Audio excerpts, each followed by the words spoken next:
মানে এখান থেকে পাটা আলাদা হয়ে গেছে। তিনি এমনই মার মেরেছেন, রড দিয়ে তাকে রিক্সা থেকে লাথি মেরে ফেলে দিয়ে পুলিশ সদস্য তাকে বুট জুতা দিয়ে এখানে খুবই বুকেও তাকে লাথি দিয়েছেন। এখানে বুকও ব্যথা করছে তার, তিনি বলছেন, এবং তার পায়ের মধ্যে রড দিয়ে আঘাত করতে করতে তার এই পাটা দু টুকরো করে দিয়েছেন এবং এখানে মনে হয় কেটে গেছে, তাই না? এই দুটি পা যিনি ভেঙেছেন তিনি একজন পুলিশ সদস্য। আমার দুই সন্তান নিয়ে আমি কই যাবো, কি করবো? গেছে আমার লোক, আমার একটা লোকই তো পড়ে গেছে, আমি কি করবো, কই যাবো? রিক্সা চালায় এর পাও ভেঙে দেওয়ার এক অনুমতিটা কে দিল? কোন সরকার? দর্শক, পুলিশ নাকি আইনের রক্ষক, আর একজন পুলিশ সদস্য এমন কিছু কাজ করেছেন যেটা ভয়াবহতাকেও হার মানিয়েছে, নির্মমতাকেও হার মানিয়েছে। আমার পাশে একটি ঘর আছে, যে ঘরে একজন সাধারণ রিক্সা চালক তিনি বসবাস করেন। আমি তাকে দেখাচ্ছি, তারপর বুঝবেন যে ভয়াবহতার পরিমাণ আসলে কতটুকু। এই যে এখানে একজন রিক্সা চালক ভাই, তিনি ঘুমিয়ে আছেন, তার পাশে তার স্ত্রী। এখানে আপনারা দেখছেন যে তার এই দুটি পা কিন্তু ভাঙা। এই দুটি পা যিনি ভেঙেছেন তিনি একজন পুলিশ সদস্য, তার নাম সুহেল, যেটা আমাদেরকে তিনি জানিয়েছেন। আমরা একটু শুনতে চাই এই রিক্সা চালক ভাইয়ের কাছে যে আসলে ঘটনাটা কি ঘটেছিল। আপনার নামটা একটু বলবেন কাইন্ডলি। মোহাম্মদ ফজলুল হক। বাড়ি কোথায় আপনার? আমার বাড়ি দিনাজপুর জেলা, দিনাজপুর বাংলা হিলি হাকিমপুর থানা। আচ্ছা, কি হয়েছে? গ্রামের বাড়ি মনসাপুর। একটু বলবেন কি হয়েছে? আমি প্রতিদিনের মতো বরাবর আমি গাড়ি নিয়ে বার হওয়া যায়, অটো রিক্সা। আমার সংসার আর কেউ নেই, আমি ছাড়া।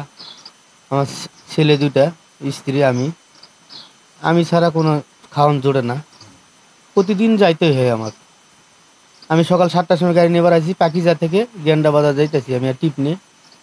আরও রিক্সা আছে রোডে, ওই সুয়েল নামে পুলিশটা আমাকে পিছনে ধাওয়া করছে, ওই গাড়ি খারাপ কর। সামনে যা হুন্ডা যা আমার ব্রেক করে আমরা লাকড়িতে ফালাই দিছে, ফালাই দিয়ে বুট জুতাতে পারাইছে আমাকে। পাড়ায় আমার পাইপ দিয়ে, লোহার একটা পাইপ দিয়ে আমাকে দোনো পাই ভাঙিয়ে দিছে, দোনো পাই ভাঙিয়ে দিছে। আমি রোডের উপরে পড়ে গেছি, রক্ত বন্যা বয়ে গেছে। মানুষ জ্বর হয়েছে অনেক, দর্শক ওকে মারবে না থেকে আইনের লোক দিকে কিচ্ছু কয়নি মানুষের। ওই করলে কি তখন একটা রিক্সার মধ্যে উড়াই দিলি স্বাস্থ্যকেন্দ্র উপজেলা সাভার, উড়াই না দিয়ে আমাকে রাস্তার ওই পার করে দিছে। এর মধ্যে এই পুলিশের পিছন দিকে পলাইছে, আর মেডিকেল যায়নি, আমাকে একা এই রিক্সা আলাই নিয়ে গেছে। ওখান থেকে চিকিৎসা করার পরে মেডিকেল ডাক্তার কইছে, এটা পুলিশ কেস, থানায় নিয়ে যান, থানায় যে অভিযোগ দেন। থানায় গিয়েছি, থানায় তাও বার করে দেওয়া হয়েছে। এখানে কোনো অভিযোগ হবে না, আগে এক্সরে করেন। এক্সরে করুন মানে আপনার অভিযোগ নেন, আর নিলই না, আমাকে কথা শুনলো না। পরে ওখান থেকে বাড়াইছি একটা পুলিশ দেখা, মোস্তফা নাম, উনি আমাকে রিক্সা করে নিয়ে গেল জোর করে পাকিজার সামনে, মডার্নের সামনে। ওখানে যাদের সাদা কাগজ নিয়ে এসে, সাদা কাগজ নিয়ে এসে আমাকে সিগনেচার নিব, কোন যে এটা হলো অ্যাক্সিডেন্ট। আমি বলছি না, এটা তো অনেক মানুষ দেখছে, অনেক ভিডিও উঠছে, আমার কী দিয়ে বাড়ি মারছে, মানে সাক্ষী আছে, প্রমাণ আছে, সব আছে। উনি কী দিয়ে নিয়ে আমাকে ধরছে তাও সবই আছে। আমি এটা মিথ্যা কথা কমু কেন? আমার ক্ষতিটা করেছে ওই আইনের লোক, আমি পুলিশ। আচ্ছা, যিনি আপনাকে মেরেছেন তার নাম কি? সোহেল। আচ্ছা, উনি কি করেন জানেন? উনি একারের গাড়ি চালায়, সাভার থানা একার। এ পর্যন্ত আপনার কাছে কোনো মামলা নেয়নি পুলিশ, এবং এভাবেই আছেন আপনি, আপনার চিকিৎসার জন্য কেউ এগিয়ে আসেনি?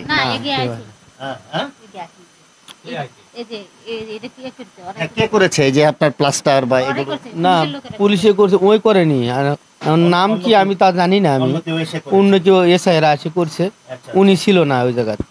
আমি অতটুকু নাম জানি না কারো, এর পুলিশেরা করছে, এতটুকু আমার করে দিছে আমাকে, এই পর্যন্ত আমি চলে আসছি। কিন্তু কোনো মামলা মোকদ্দমা নেয়নি? না না না, মামলা কোনো হয়নি, মামলা আমার অভিযোগ কেউ নেয়নি। তার কাছ থেকে এ পর্যন্ত কোনো মামলা মোকদ্দমা নেওয়া হয়নি, যে কারণে এই পুলিশ সদস্যের আসলে আমরা জানার চেষ্টা করব যে যিনি তাকে এভাবে প্রহার করেছেন, পা ভেঙে দিয়েছেন, সেই পুলিশ সদস্যের কি অবস্থা আমরা একটু জানার চেষ্টা করব। তার আগে এই ভাইয়ের যিনি স্ত্রী এখানে দাঁড়িয়ে আছেন, আপনার স্বামীকে যে এই অবস্থা করলো, আসলে আপনার কেমন লাগছে এই ঘটনা শোনার পরে? আমার শোনার পর কি লাগবো? আমি তো, আমার স্বামী আমার একমাত্র মানে ইনকামের উপযুক্ত। আমি তো চাকরি বাকরি করি না, আমার দুই সন্তান আছে, আমি এটি চালামুখী, খিলামুখী, কার বাসা ভাড়া দিমুখী। আমার লোন আছে, আমি এই লোনগুলো কিভাবে শোধ করবো? আমি তো মানে আমার তো মাথা নষ্ট হয়ে গেছে গা। আমি কিভাবে কি করবো? পুলিশ প্রশাসন তো আমার মানে একটুখানি চিকিৎসা করে ছাইড়া দিছে, মানে হাল ছাইড়া দিছে। আমি কি করবো?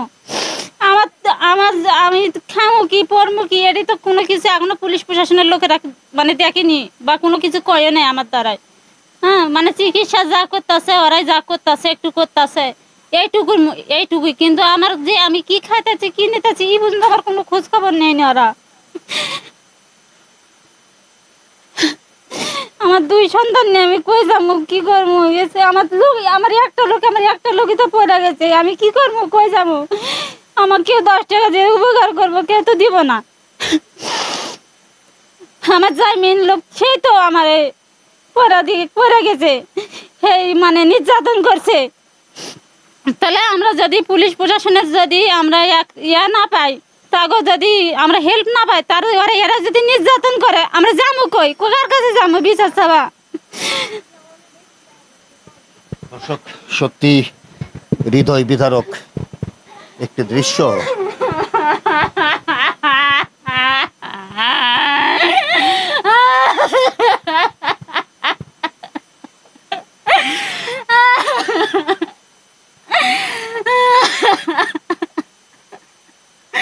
আজ আমার স্বামীর এই অবস্থা করেছে। আমি আমার স্বামীর এই সুস্থ বিচার চাই, আর আমার স্বামীর জন্য আমি চিকিৎসা চাই। আমার স্বামী যেন আগের মতো সুস্থ হয়, এটাই আমি আইনের কাছে, আমি সরকারের কাছে এটা আমি নিবেদন করি যে আমার স্বামী আগের মতো সুস্থ হোক। আমি পরের টাকা চাই না, আমি পরের টাকা চাই না। আমার স্বামী আমার সুস্থ হলে এমনি আমার 10 টাকা কামাই করে খাবে, ওটাই আমার শান্তি। দর্শক, এই যে এই পরিবারের যে কান্না, এই কান্নার আসলে শেষ কোথায়?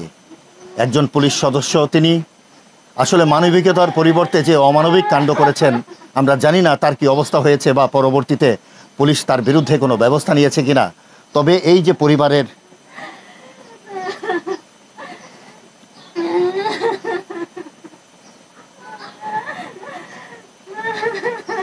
আসলে আমাদেরও হয়তো সান্ত্বনা দেয়া ছাড়া কোনো ভাষা নেই।